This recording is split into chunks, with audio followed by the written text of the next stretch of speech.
taping sa unang hirit. Minsan kasi sa unang hirit, tapos meron din akong Dirugin tsaka Bubblegum.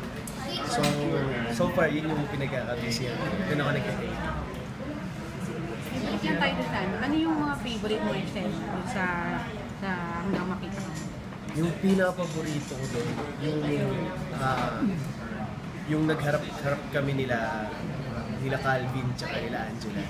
Na, kasi nililigawan ko sa store si Angela. Pero later na discover ko na gusto niya pa rin si Calvin. Tapos nahuli ko sila nakiki. So yung eksena na yon na parang kaibigan ko si Calvin, tapos parang kinonfront ko siya na bakit na ginawa yun. Is parang eksena na parang ito talaga yung gap siguro sa amin yun.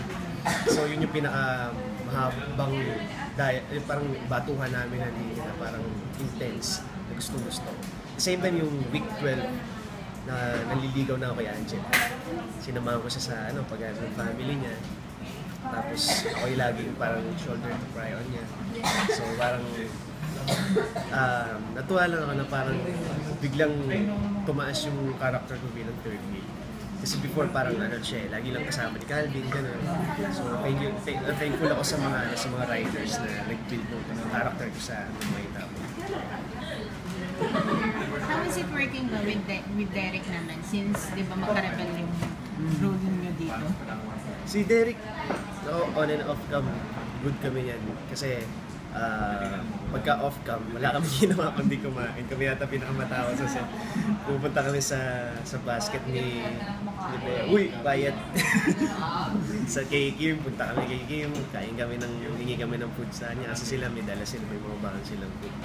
Tapos sa work naman namin, okay naman kami kasi parang pagka nakakausap mo yung co-actor mo, is parang kampante ka na sa kanya. So pagka nag-dialogan kayo or nagbato kayo ng linya, wala na, parang normal na lang. Parang nandun na lang yung ipasok mo yung character mo bilang ano ka ba dito, masama ka ba, mapait, or ano na ba yung nangyayari sa character mo. So ganun na lang.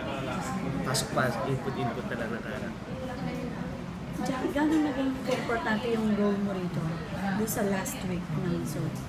Sa last week ng soap, yung last 3 weeks, ako na kasi nga yung parang laging kasama ni Angela. So, isa rin ako kasi from the start na parang kami dalawa ni Derek yung nakadiscover kay Angela. So, nung nagalit siya kay, nung nagtampo siya kay Calvin, yung character ni Angela, ako yung isa pang naging option ni Angela na samahan siya para hanapin yung family niya. So, naging important yung character ko kasi parang isa ako sa mga nakakaalam ng buhay ni Angela. Para malaman kung sino yung family niya, saan siya nanggaling. So, ganun siya naging important. Itong medyo last few parts, mag-expect ba kami ng mga action moves mo? Meron ba? Itong last week na to, parang nag-focus sila sa istorya ng family. Parang sila Raymond Santiago, sila Angelica de la Cruz, may mga, di ba last week may mga kidnapan na nagaganap. So nakuha na. So paano iligtas sila, paano silang iligtas sa kay Odessa. Ang labas ko na doon is parang sa late part na. Basta abangan nila.